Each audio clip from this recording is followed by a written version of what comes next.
ഹരേ കൃഷ്ണ. എല്ലാവർക്കും പാലാഴിയിലേക്ക് സ്വാഗതം. നമുക്കിന്ന് ചെട്ടിക്കുളങ്ങര കുംഭഭരണിയുടെയും ഈ ചാടി വലിയമ്മയുടെയും ഐതിഹ്യങ്ങളെക്കുറിച്ച് അറിയാം. ഒരിക്കൽ ഒരു കൂട്ടം ഗ്രാമത്തലവന്മാരും അവരുടെ ഭൃത്യന്മാരും രാജാവിന്റെ തീരുമാനപ്രകാരം കൊല്ലം ചാവറ കനാൽ നിർമ്മാണത്തിന് പോയി.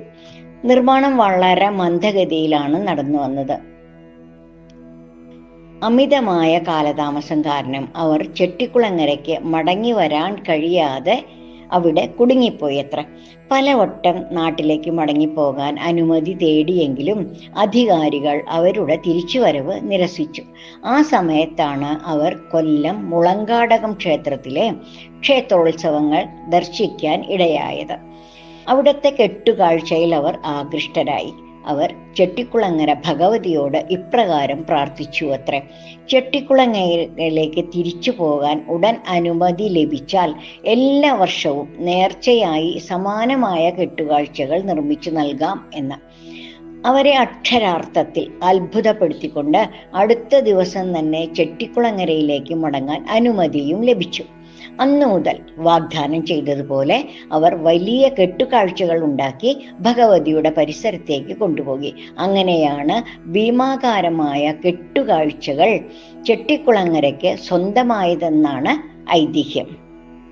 കാലം അതിൻ്റെ ഋതുഭേദങ്ങളിൽ കൂട്ടായ്മയുടെ കയ്യൊപ്പ് ചാർത്തിയ പുണ്യമാണ് ചെട്ടിക്കുളങ്ങര കുംഭഭരണി.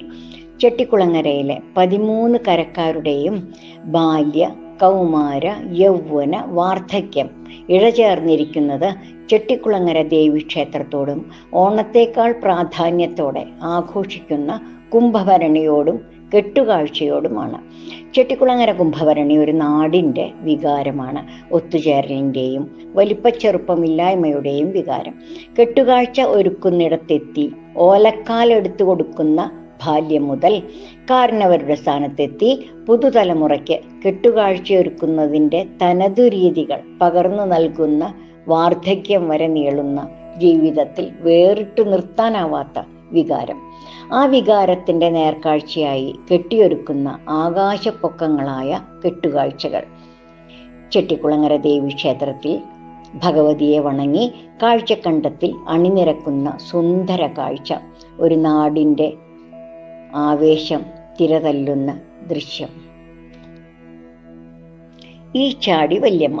ഈച്ചാടി വല്യമ്മ സത്യത്തിൽ ഒരു ഭക്തയുടെ പ്രതിരൂപമാണ്. മറ്റം വടക്കുകരയുടെ കെട്ടുകാഴ്ചയാണല്ലോ ഭീമൻ.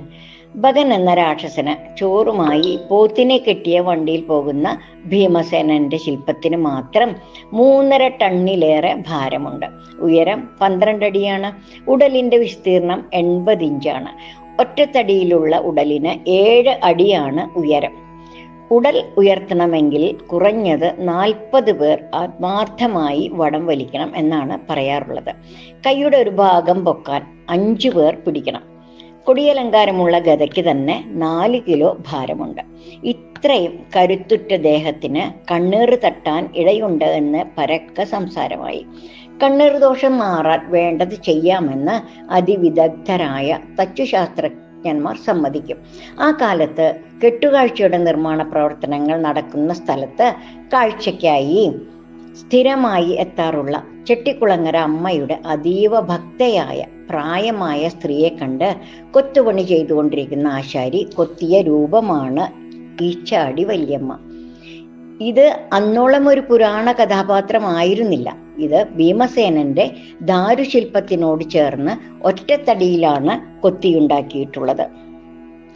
മൂക്കത്ത് വിരൽ വെച്ച് ഒരു നാട്ടിൻപുറത്തിന്റെ ചിരിയുമായി ഉച്ചിയിൽ കെട്ടിവെച്ച മുടിയും ഉന്തിയ പല്ലുമുള്ള അല്പം കൂനി മുന്നോട്ട് വളഞ്ഞു നിൽക്കുന്ന മാറുമറയ്ക്കാത്ത വൃദ്ധയുടെ ശില്പം. ഈ ശില്പം കാണാതെ ഭീമസേനനിൽ കണ്ണുടക്കില്ലെന്നത് പ്രധാന ശില്പത്തിനോളം തന്നെ കാഴ്ച പ്രാധാന്യമുള്ളതിൻ്റെ തെളിവ് കൂടിയാണ്. ഭീമസേനന് പഴക്കുല വഴിപാടായി സമർപ്പിക്കുന്നത് പോലെ തന്നെ ഈച്ചാടി വല്യമ്മയ്ക്കായി വെറ്റിലയും പുകയിലയും സമർപ്പിക്കുകയും ചെയ്യാറുണ്ട്.